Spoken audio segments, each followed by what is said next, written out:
La doctrine qu'ils avaient mis en place, avec cette histoire de culpabiliser l'humanité, plus les temps passaient, plus cette doctrine commençait à être vieillissante, et puis le monde a des problèmes géostratégiques, des problèmes internationaux qui arrivent tout le temps. On ne peut pas utiliser la même doctrine pour gagner. Il fallait commencer à créer une sorte d'indépendance.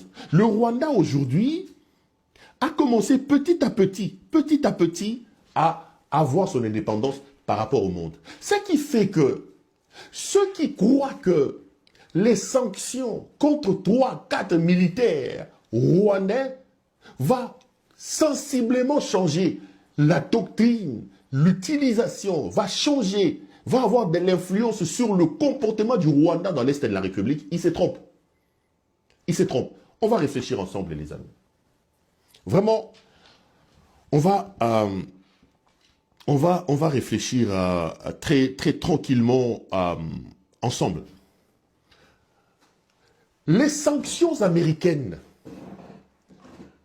vous en République démocratique du Congo, regardez.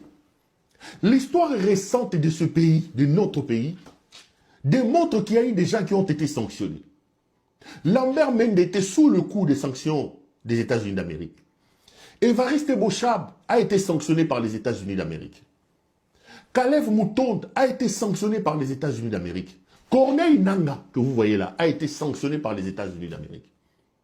Emmanuel Ramazani Chadari a été sanctionné par les États-Unis d'Amérique. À un moment donné, il y a eu des cadres de l'administration Kabila qui ont subi les sanctions des États-Unis d'Amérique. Mais aucun se regarde en face. Moi, j'ai travaillé dans plusieurs cabinets. Quel a été l'impact de ces sanctions par rapport à la politique menée par Kabila? Les sanctions menées par les États-Unis d'Amérique n'ont pas fait reculer Kabila. Kabila a organisé des élections quand il fallait le faire. Après s'être tapé ces 2 ans, etc. Donc, les sanctions, là, s'ils avaient de l'impact, Kalev Moutonde a continué à arrêter les gens à faire des bêtises. Ça, c'est aussi une manière de dire à Lisette Kabanga, je vais en parler si j'ai le temps, sinon on reviendra demain. On a connu des Kalev Moutonde ici. Donc, les sanctions n'ont rien changé. Je vous rappelle ici que l'actuel président de la Syrie, c'est un homme qui était sous sanction des États-Unis d'Amérique. Sa tête était mise à prix. Donc, quand on croit, on organise, on casse des bouteilles de champagne seulement parce que les États-Unis d'Amérique ont décidé de sanctionner le Rwanda, je me dis, mais on est dans quel pays? Regardons-nous en face, les amis. Je vais donner un conseil à Tshisekedi, à Denis Nyakero. Seul, un engagement personnel, une prise de conscience personnelle de nos problèmes, de nos difficultés, seule une réforme en profondeur de notre armée permettra à la République démocratique du Congo de se protéger et de faire face aux envies de nos voisins et de toutes les personnes qui veulent puiser dans nos ressources. Si vous dormez sur vos lauriers, croyant que les sanctions, croyant que la survie, croyant que l'existence du Congo doit être liée à des sanctions, doit être liée à la bonne volonté des États-Unis d'Amérique, les amis, vous vous trompez. Parce que dans le monde, s'il y a un pays qui pouvait croire, qui pouvait dormir sur son laurier en disant que je suis sûr que l'Amérique va me protéger, c'est Israël. Il n'y a aucun pays dans le monde qui a des liens aussi étroits, que ce soit sur le plan moral, que ce soit sur le plan de l'histoire, que ce soit sur le plan de l'influence, des lobbying. Il n'y a aucun pays dans le monde qui a une relation, cette étroitesse des relations avec les États-Unis d'Amérique comme Israël. Mais Israël est un pays qui travaille tous les jours. Israël ne dit pas que moi, j'attends tous les Américains. Et d'ailleurs, quand Ejibaya Mampia, cet escroc d'Ejibaya Mampia, là, quand Ejibaya Mampia, il vient vous dire, oh Jésus, nous livrons le Congo entre tes mains, Dieu d'Israël. J'ai dit à Ejibaya Mampia, en Israël, on fabrique les bombes. En Israël, on a des réservistes. À l'âge de 18 ans, tous les enfants vont dans l'armée, ils deviennent des réservistes. Israël, que vous priez, lui ne prie pas pour que Dieu vienne l'aider. Israël travaille. Donc, si Jésus ne peut pas amener la paix en République démocratique du Congo, l'Amérique non plus n'amènera pas la paix. Les amis, arrêtez de vous leurrer. Arrêtez de vous tromper. Seule une prise de conscience, seul un éveil patriotique des vrais Congolais qui aiment leur pays qui comprennent que nous sommes un grand pays planté au cœur de l'Afrique, que nous devons lutter contre la corruption, que nous devons lutter contre la mauvaise gouvernance, que nous devons lutter contre ce mauvais leadership, que nous devons travailler sur nous devons travailler sur la réforme de notre armée. Nous devons arrêter de voler l'argent de l'État. Seule cette prise de conscience permettra au Congo de se sortir des envies de ses voisins et non pas la volonté des États-Unis d'Amérique. Détrompez-vous. Détrompez-vous. Regardez ce qui va se passer au Rwanda aujourd'hui. Le Rwanda a changé de doctrine. Au-delà de cette doctrine de culpabilité, le Rwanda a mis en place une doctrine existentielle.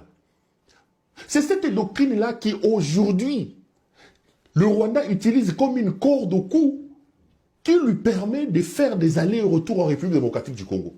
Mais aussi longtemps que le Congo ne mettra pas en place une réflexion pour avoir une contre-offensive en termes de doctrine, en termes de réflexion, en termes de positionnement et de placement sur la scène internationale, le Rwanda prendra toujours le pas sur nous.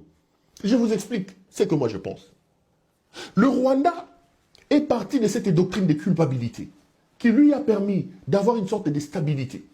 Cette sorte de doctrine de culpabilité qui a amené le Rwanda à bénéficier des rentes de ces problèmes de génocide. Le Rwanda a fait évoluer sa pensée et son positionnement sur la scène internationale. Ça, c'est de la bonne gouvernance. Que vous l'aimiez ou pas, Kagame, c'est un génie qui amène son pays quelque part. Aujourd'hui, le Rwanda amène sur la scène internationale une doctrine, une question de son existence. Le Rwanda copie sur le modèle d'Israël. Je suis d'accord avec vous, et ce n'est pas la première fois que je l'ai dit. Quand Tshisekedi a signé des accords ici, et qu'il est allé à poser sa signature sur le fait que le Rwanda ne reconnaisse pas qu'il a agressé la République démocratique du Congo, sur le fait que le Rwanda ne reconnaisse pas qu'il a ses troupes en RDC, et que Tshisekedi a accepté, au lieu de parler de l'agression, que nous puissions plutôt parler des mesures défensives du Rwanda, j'avais dit, c'est une grosse erreur. C'est une grosse erreur. C'est une très grosse erreur et nous sommes tombés dans un trou. La doctrine de l'existence du Rwanda, je l'ai dit à ce temps-là, j'ai dit, les FDLR ne représentent plus un danger pour le Rwanda aujourd'hui. Si un FDLR ose traverser au Rwanda, ils seront écrasés parce que l'armée rwandaise est parmi les puissances militaires de la sous-région aujourd'hui.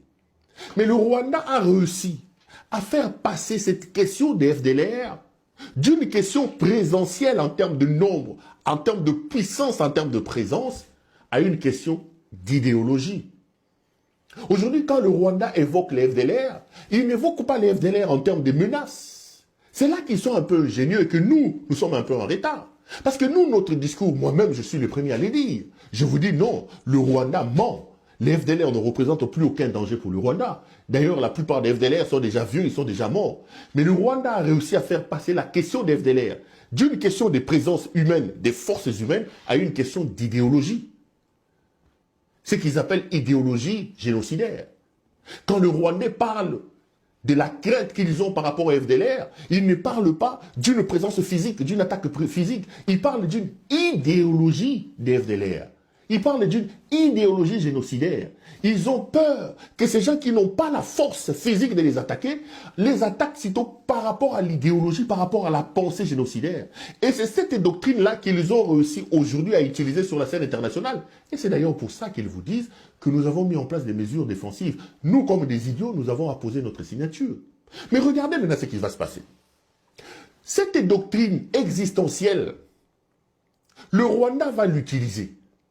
Parce qu'aujourd'hui, entre subir les sanctions des États-Unis d'Amérique, accepter de céder aux sanctions des États-Unis d'Amérique, et la question liée à l'existence du Rwanda comme nation, comme pays, les Rwandais vont vous dire que nous préférons mourir pour notre existence plutôt que de céder aux sanctions. Si on met sur la balance la doctrine existentielle qui les lie à l'idéologie du génocide, attribué à la République démocratique du Congo, et je vais en venir, et ils mettent sur la balance la question des sanctions des États-Unis d'Amérique, ils préféreront prendre la question de la doctrine existentielle, qu'ils savent défendre d'ailleurs sur le plan de la communauté internationale, plutôt qu'à ces histoires des sanctions. Ce qui fait que, entre l'existence et la peur des sanctions, si vous étiez à leur place, vous choisirez l'existence. Ils vont accepter d'exister plutôt que de succomber aux sanctions des États-Unis d'Amérique. Et ça, c'est du génie. C'est du génie. Parce qu'ils ont mis le temps à réfléchir, à mettre en place des structures, à mettre en place de l'intelligence pour influer et influencer le monde pour leur cause. Ce que nous ne pouvons pas faire. Ce que nous ne savons pas faire. Parce que nous sommes là en train de se réjouir, en train de voler l'argent. En train de voler l'argent. Mais maintenant, regardez. Cette volonté, cette doctrine de faire passer la question des FDLR comme une question plutôt existentielle, une question morale, une question d'idée, loin d'une question physique, le Congo a adhéré à ça. Le Congo a mis de l'eau dans le moulin. Tous les discours que vous entendez là, M. Tshisekedi, aujourd'hui Tshisekedi reçoit tous les opposants. Vous avez vu le fils d'Abiyarimana là-bas. Après, vous avez appris que le général Kayumba, qui a fait des années en exil contre le Rwanda, en Afrique du Sud, il va venir à Kinshasa. Quand Tshisekedi lui-même vous dit qu'on va aider le Rwanda à se débarrasser de ce monsieur, nous irons très loin. Et au-delà de ça, vous avez des communicateurs, soi-disant communicateurs, qui s'affichent avec le président de la République. Qui s'affichent avec le président de la République.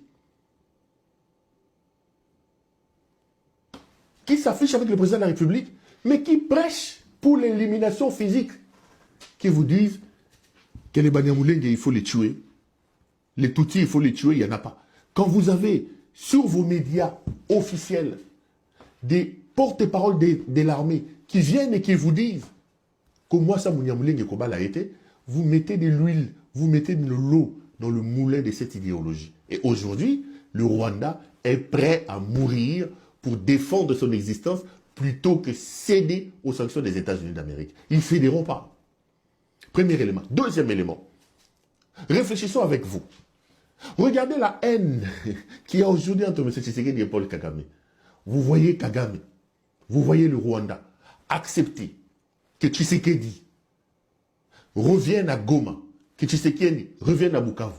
Le Rwanda qui a aidé, ne nous cachons pas, la FCM 23 à arriver là où il est, le Rwanda va prendre le risque, parce qu'il y a des sanctions des États-Unis d'Amérique, de céder de nouveau Goma, Bukavu, etc. à M. Tshisekedi. C'est-à-dire qu'avoir un fou, comme eux-mêmes l'appellent là-bas, c'est Kagame qui l'appelle fou, un fou comme Tshisekedi, avec des réactions imprévisibles à ses portes, ils n'accepteront pas ça. Ils vont accepter de mourir avec les sanctions plutôt que de se laisser faire. Laissez-moi terminer, les amis. Croyez-moi, je prends un défi avec vous. Je vous lance un défi. Et je vous prédis ici, ceux qui sont en train de se réjouir par rapport à ces sanctions des États-Unis d'Amérique, ceux qui disent que c'est un coup de génie diplomatique de M. Tshisekedi, ils ne font pas une bonne lecture. Les sanctions prises par les États-Unis contre le Rwanda ne changeront rien sur le terrain. On reviendra ici, on reparlera de cette situation. Ces sanctions ne changeront rien sur le terrain pour des raisons évidentes que je viens de développer ici. Et d'ailleurs, pour vous en convaincre, je vous rappelle que ce n'est pas la première fois que le Rwanda subisse les sanctions des États-Unis.